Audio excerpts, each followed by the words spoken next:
La chronique bourse, la quotidienne Zone Bourse, Anthony Bondin.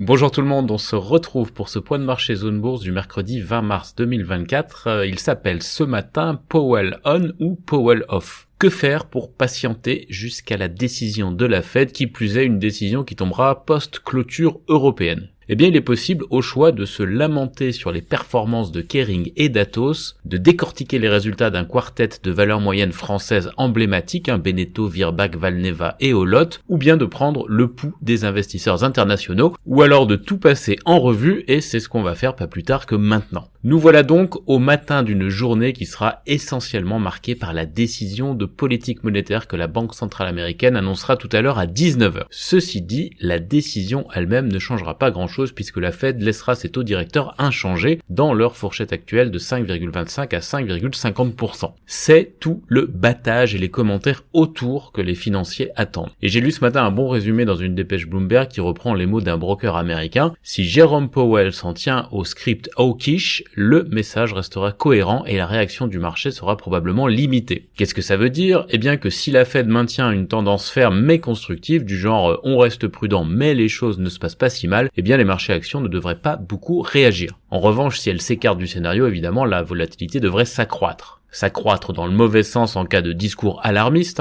vous ferez le doigt dans l'œil bien profond si vous pensez que les taux vont baisser à court terme, et volatilité positive dans l'hypothèse inverse, du genre en fait vous aviez raison, tas de petits spéculateurs, on va baisser les taux dès le mois de juin. Les bookmakers du marché, en l'occurrence les contrats à terme sur les Fed Funds, donnent toujours une probabilité de baisse de taux légèrement favorable. En juin, on est actuellement à 60% de proba contre 40% pour un statu quo. Ça, c'est dans le dernier pointage de l'outil CME FedWatch. Les plus attentifs d'entre vous auront peut-être quand même noté qu'il y a une légère remontée par rapport à hier. On était plutôt autour de 55%, mais ça reste dans l'épaisseur du trait. En tout cas, globalement, ça va plutôt bien, comme l'a démontré hier la couleur des indices, qui était majoritairement dans le vert sur les marchés occidentaux, aussi bien aux États-Unis qu'en Europe. Car derrière les problématiques liées directement à la politique monétaire, eh bien le moral des investisseurs est bon. Enfin, vraiment bon, je veux dire, puisque j'ai récupéré hier soir la dernière enquête mensuelle menée par Bank of America auprès des personnes qui gèrent l'argent des autres, et je vais me contenter d'ailleurs de vous donner le résumé,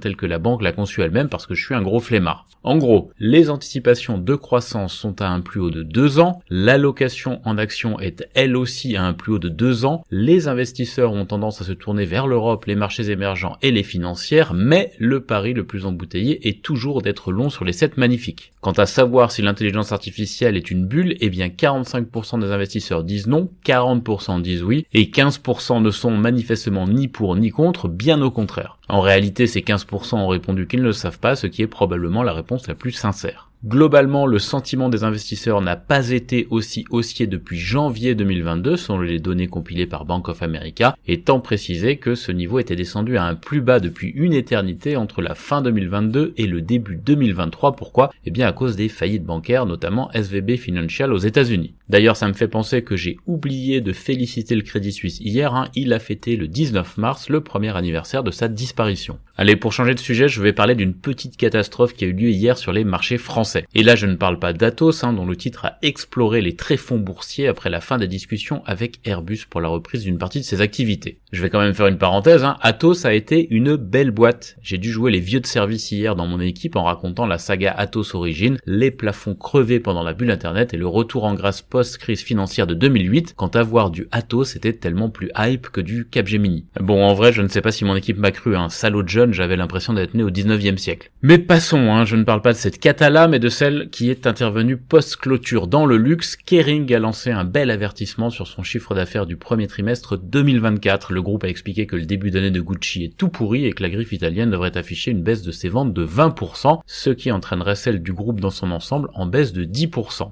C'est pas joli. En tout cas, circonstance atténuante, la nouvelle collection du nouveau designer de Gucci n'a été lancée que mi-février et elle reçoit, ouvrez les guillemets, un très bon accueil selon Kering. Bon, manifestement, accueil et chiffre d'affaires ne signifient pas les mêmes choses pour le moment. En tout cas, c'est une très mauvaise nouvelle pour le groupe, dont le titre perdait 9 à 10% sur les plateformes de négociation hors séance. Et c'est aussi une mauvaise nouvelle pour le luxe dans son ensemble et pour le CAC 40 par ricochet, même si les analystes jugent généralement que les problèmes de Gucci sont largement intrinsèques. Une chose est sûre, Kering ressemble de plus en plus à Burberry et de moins en moins à LVMH. On file en Asie-Pacifique où le Japon est fermé ce matin, ce qui n'empêche pas le yen de poursuivre sa glissade. Le petit resserrement de politique monétaire de la Banque du Japon opéré hier était tant attendu depuis des années qu'il n'a eu à peu près aucun effet de renforcement de la devise, au contraire même puisque le yen a reculé à 151,50 yens pour $1, c'est-à-dire tout près du niveau de 152 yens qui a déjà enclenché des opérations de soutien de la Banque centrale nippone fin 2022. Le carry trade, ce montage embouteillé qui consiste à emprunter en yens à taux plancher pour investir dans d'autres devises et récupérer le différentiel de taux, a encore de beaux jours devant lui. Sur les autres marchés boursiers de la région, l'Inde, l'Australie et Taïwan perdent un peu de terrain à l'heure où j'enregistre. La Corée du Sud, dopée par un effet Samsung Electronics, Samsung dont les puces mémoire ont été adoubées par Nvidia, gagne 1,2%. Du côté de la Chine, le Hang Seng et le CSI 300 sont en légère progression après un statu quo de la Banque centrale chinoise sur ces taux, conformément à ce qui était attendu. Le secteur technologique chinois attend les résultats de Tencent Holdings tout en constatant que les États-Unis continuent à serrer la vis sur le secteur des technologies de pointe. Washington cherche en effet désormais à sanctionner l'écosystème Huawei selon Bloomberg après les récentes percées du chinois dans le domaine des puces. Bloomberg qui cite notamment des entreprises ciblées comme Qingdao Sien, Suisur ou encore Shenzhen Penson. Cette actualité est toujours à suivre puisque ça renforce l'animosité entre la Chine et les États-Unis, notamment dans la technologie. Du côté des indicateurs avancés européens, ils sont pour l'heure baissiers autour de 8h du matin. Au niveau des résultats des entreprises, en commençant par la France, donc il y a beaucoup de valeurs moyennes qui publient leurs résultats. Beneteau, Olot, Valneva, Virbac, Vetoquinol, Prodways, Energy Group, Réalité, Obey, Clasquin ou encore Guerbet par exemple. Kering a donc averti que son premier trimestre 2024 sera mauvais, je ne reviens pas dessus. Crédit Agricole et Worldline ont donné naissance à leur entreprise commune dédiée aux services aux commerçants en France, dont le nom n'a pas encore été déterminé. Total Energy s'apprête à rouvrir sa raffinerie texane après une série de problèmes, et la Californie et Stellantis ont conclu un accord sur les émissions des véhicules automobiles.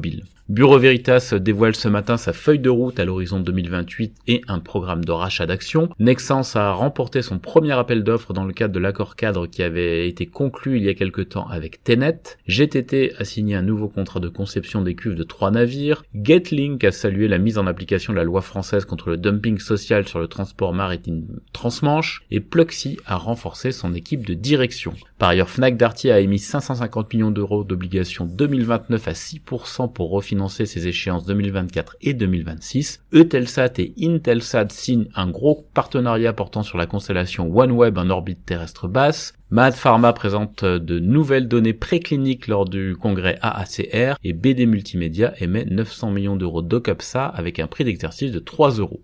À l'international, Super Microcomputer aurait du mal à placer ses actions dans le cadre d'une augmentation de capital qui a été annoncée hier après la chute du titre en bourse. Samsung et Nvidia, j'en ai déjà parlé. Boeing envisage la vente d'au moins 2 de ses petites activités de défense selon Bloomberg. Le groupe brésilien Vale fait face à un procès de 3,8 milliards de dollars aux Pays-Bas pour la rupture du barrage de Mariana au Brésil. Rio Tinto investit 350 millions de dollars dans un projet de lithium en Argentine et le patron d'Apple, Tim Cook, est en visite en Chine, un pays où le groupe souffre actuellement. Sycomore Partners lorgnerait selon Bloomberg le Canadien Gildan Activewear. Macy's a accepté d'ouvrir ses comptes au consortium d'investisseurs réunissant Ark House Management et Brigade Capital. L'action du Nasdaq a perdu 3% hier après une vente de titres par son actionnaire la bourse de Dubaï qui descend de 15,5 à 10,8% du capital. Lonza va racheter à Roche un site de produits biologiques aux États-Unis pour 1,2 milliard de dollars. ABB et Green Hydrogen International s'associent pour construire un site d'hydrogène vert aux États-Unis. Chipotle Mexican Grill va diviser ses actions à raison de 50 nouvelles pour une ancienne. Tesla va relever le prix de ses modèles Y produits en Chine à partir du 1er avril. Et la société belge Nyxoah annonce que l'étude américaine sur le système Genio pour le traitement de l'apnée du sommeil a atteint ses critères principaux d'évaluation.